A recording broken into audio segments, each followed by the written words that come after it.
వైఎస్ఆర్ కడప జిల్లా చరిత్రలో ఒక ముఖ్యమైనటువంటి రోజు. ఈ రోజు నుంచి అన్నమయ్య జిల్లా పరిధిలో ఉన్నటువంటి రాజంపేట రెవెన్యూ డివిజన్ని 4 మండలాలు అంటే నందలూరు, రాజంపేట, అదేవిధంగా వీరబల్లె, సుండుపల్లె ఈ 4 మండలాలుతో ఉన్నటువంటి రాజంపేట డివిజన్ని కడప జిల్లా వైఎస్ఆర్ కడప జిల్లా పరిధిలోకి తీసుకురావడం జరిగింది.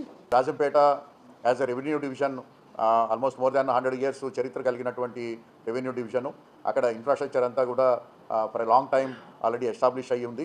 సో కొత్తగా మనకి అక్కడ ఇన్ఫ్రాస్ట్రక్చర్ గ్యాప్స్ అనేది పెద్దగా మనకి కనిపించవు.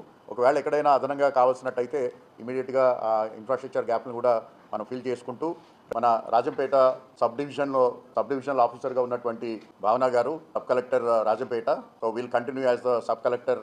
దాంట్లో ఉన్నటువంటి రైల్వే కోడూరు తిరుపతి జిల్లాకి మెర్జ్ అవ్వడం జరిగింది. బిందరూరులో ఉన్నటువంటి సౌమ్యనాథ టెంపుల్, అలాగే తెలుగు వాగ్గేయకారుడు మన అందరి జీవితాల్లో కూడా చాలా మన సంస్కృతికి అలాగే మన దైనందిన జీవితాల్లో కూడా చాలా ఎక్కువ ఇన్ఫ్లుయెన్స్ చేసినటువంటి శ్రీ తాళపాక అన్నమయ్యాచార్యులు గారు పుట్టినటువంటి ఊరు కూడా ఇప్పుడు కడప జిల్లాలోకి రావటం జరిగింది.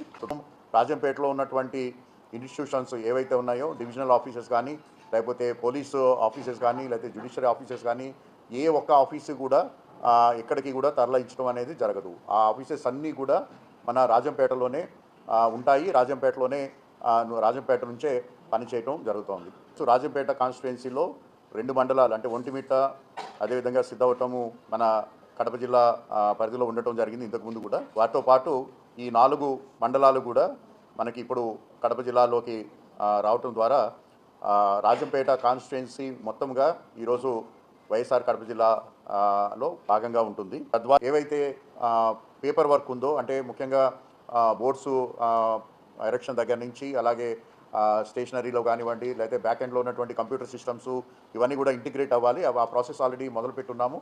మేబీ నెక్స్ట్ 24 to 48 అవర్స్లో ఆ ప్రాసెస్ అంతా కూడా పూర్తవటం జరుగుతుంది. మనకి చీనీ పంట కూడా ఎక్కువగా ఈ ప్రాంతంలో పండిస్తారు. అలాగే నిమ్మ కూడా ఎక్కువగా పండిస్తారు. మామిడి ఎక్కువగా పండిస్తారు. అలాగే బొప్పాయి కూడా ఈ ప్రాంతాల్లో ఎక్కువగా పండిస్తారు. డివిజన్ను ఇప్పుడు 4 మండలాలకే పరిమితమైంది కాబట్టి అక్కడ ఉన్నటువంటి అధికారులు, అలాగే అక్కడ ఉన్నటువంటి సబ్ కలెక్టర్, అలాగే ఏఎస్పీ, అలాగే ఇతర అధికారులు మరింత ఎక్కువ ఫోకస్డ్గా ఆ డివిజన్లో ఉన్నటువంటి గ్రామాలపైన ఎక్కువగా దృష్టి పెట్టే అవకాశం ఉంది.